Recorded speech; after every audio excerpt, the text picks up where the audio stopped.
Sir मुझे आवाज आ रही है? आ रही है। अच्छा जाबर, ये बताइए कि अब जो जलसा है लाहौर में मीनार पाकिस्तान का, उसके बारे में क्या है आपके पास इत्तला? और अगर कुछ लोगों से बात हुई हो कि अब इमरान खान साहब अदालत में भी जाएंगे फिर, क्योंकि अंडरटेकिंग उन्होंने दी है और आज इस्लामाबाद हाई कोर्ट ने कहा है कि वो जाके ट्रायल कोर्ट में दे अंडरटेकिंग।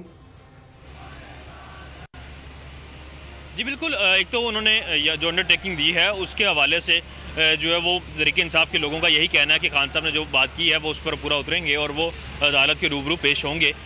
दूसरी बात ये कि मीनार पाकिस्तान का जो है उस हवाले से पीटीआई जो पुरज़म है कि तरीके इंसाफ जिस तरह मीनार पाकिस्तान को रिकॉर्ड बना चुकी है वहाँ पे जलसों का और वहाँ पे लोगों के आने का, कि लोगों की तादाद इससे बढ़कर किसी और जमात ने वहाँ इकट्ठी नहीं कर सकी।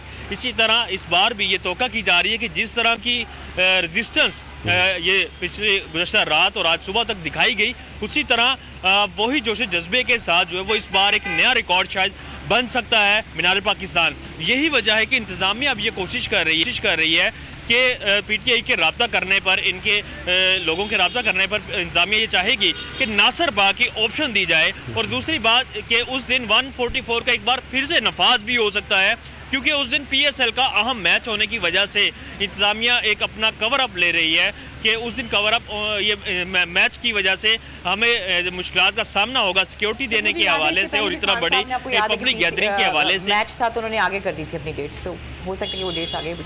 अदनान आदिल, क्या आपको लगता है कि डेट जो है ये PSL मैच की वजह से आगे कर देनी चाहिए? कोई हर्ज नहीं है।